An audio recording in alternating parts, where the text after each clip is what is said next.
How to fix the Parsec error 6023 on your PC happening it right now, how you can simply fix this issue if you're still facing it, or how you can simply solve this permanently. The main thing you have to check that here is the Parsec connect to your work or games from anywhere. I'm opening it, but I'm facing the error code 6093 here.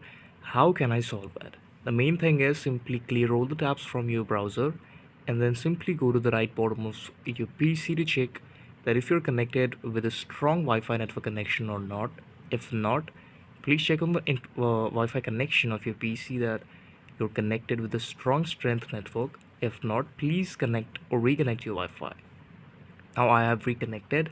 Then here's an option to flight mode of your PC. We will leave it.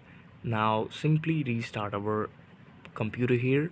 Click on the start button, click on the restart, and after restarting you will see that you're not facing any type of error like that. This is a video. Thank you so much for watching it.